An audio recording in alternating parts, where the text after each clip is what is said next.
वाली माएँ आजकल पैदा होना ही बंद हो गई हैं, जो अपनी बेटियों को कुकिंग, घर गृहस्थी और बहुत सारी चीज़ें सिखाती हों। जैसे कि हमने अपनी अम्मी से सीखा, बहुत कुछ सीखा और कम उम्री में सीखा, शौक़ भी था और अम्मी को देख देख के सीखा भी। तो आज की रेसिपी बनेगी आलू गोश्त, वो भी अम्मी के हाथ की बनी हुई आलू गोश्त की रेसिपी बताऊंगी।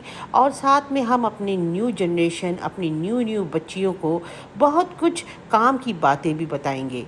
इसके साथ साथ आज मैंने ये टॉपिक रखा है, तो आप मेरे साथ बने रहें। अस्सलाम वालेकुम जी जनाब, वेलकम है आपको मेरे व्लॉग में। आज बनेगा आलू गोश्त वो भी माँ के हाथ के जैसा। तो चलिए जी स्टार्ट करते हैं। ये मेरे पास है 800 ग्राम मटन या लैम, दोनों में से कोई भी ले सकते हैं। मैंने लैम लिया है। लाल मिर्च का पाउडर, हल्दी पाउडर, धनिया पाउडर और आपका क्या कहते हैं खड़े गरम मसाला, वो डाल के मैंने इसमें 1 कप पानी दे के मिक्स करेंगे और मिक्स करके इसको प्रेशर कुक में प्रेशर होने रख देंगे। बेसिक जो है ना वो कुकिंग में ये 3 मसाले होते हैं, हल्दी, धनिया, ज़ीरा और लाल मिर्च पाउडर। ज़ीरा आपने कम रखना होता है, वरना ज़ीरा सालन को कड़वा भी कर देता है। ठीक है, तो चले जी स्टार्ट करते हैं टॉपिक की तरफ भी। तो मेरा आज ये टॉपिक है कि वाकई वो माएँ पैदा होनी बंद हो गई हैं, जो अपनी बेटियों को कुकिंग से लेके हर चीज़ सिखाती थी।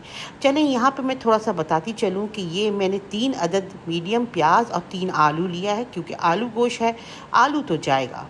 आजकल के दौर की माएँ जो है ना वो टिकटॉक, फेसबुक, इंस्टाग्राम वाली माएँ बन के रह गई हैं, जो सारा दिन हमारा सोशल मीडिया जो है ना वो तमाम टाइम पी जाता है।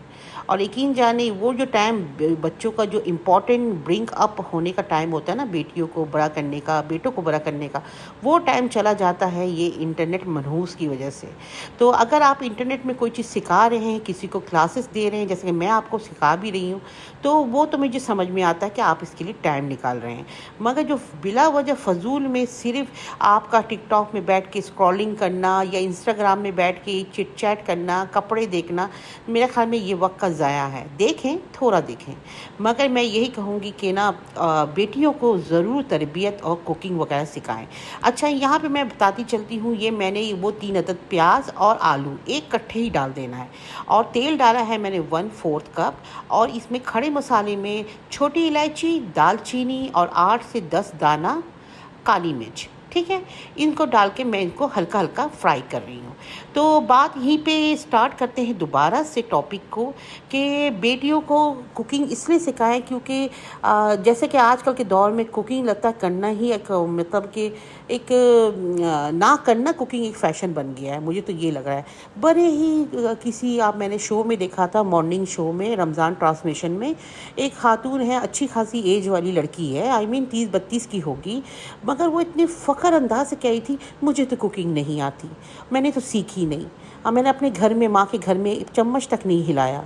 तो ये सुन के मुझे इतना ही शॉकिंग लगा कि लड़की और घर गृहस्थी और इन सब चीज़ों का अब मतलब ही नहीं रहा। जैसे कि हमने माशाल्लाह से अपनी अम्मी से सीखा, और बचपन से ही सीखा। जब मैं 7-8 क्लास में थी तब से ही मुझे शौक़ था, मम्मी को देखती थी। अच्छा, यहाँ पे बताती चलूँ, मैंने आलूओं को निकाल लिया है लाल करके। उसी प्याज में मैंने वो जो गोश्त गला हुआ था प्रेशर कुकर में वो डाला। इसकी होगी अब भुनाई। ठीक है, यहाँ तक समझ में आ गया होगा आपको। तो चलिए करते हैं टॉपिक को स्टार्ट। तो मैंने कुकिंग कैसे सीखी, बहुत लोग मुझसे पूछते हैं कमेंट्स में, तो मैं यही बताऊंगी, कुकिंग मैंने बहुत कम उम्र से सीखी है। शौक़ भी बहुत था, और साथ ही साथ अम्मी का तवज्जो ही घर गृहस्थी में था, क्योंकि मेरी उस ज़माने में अम्मी जो थी वो टिकटॉक, ये मुसीबती चीज़ें इतनी नहीं थी। तो घर गृहस्थी का अम्मी को भी शौक़ था, और अम्मी ने हमें भी सिखाया। तो यहाँ पे बताती चलूँ कि दही मैंने डाल दी है आधा कप। ठीक है, कुकिंग भी साथ साथ करनी पड़ रही है ना, क्या करूँ, बीच में इंटरप्ट भी करना पड़ रहा है। तो इस तरीके से आधा कप अच्छा, आलू गोश्त की सबसे कहते हैं ना कि प्यारी बात क्या है, अगर मसाले में प्याज आपका तैरता हुआ नज़र आएगा तो समझे कि आपका आलू गोश्त बोलो या कोरमा बोलो, ये आपका फेल है। इसलिए फेल है कि देखिए, ऐसा मसाला होना चाहिए कि प्याज नज़र ना आए। अगर प्याज नज़र आ जाएगा तो समझ ले कि आपका ये ना ही कोरमा है और ना ही आलू गोश है।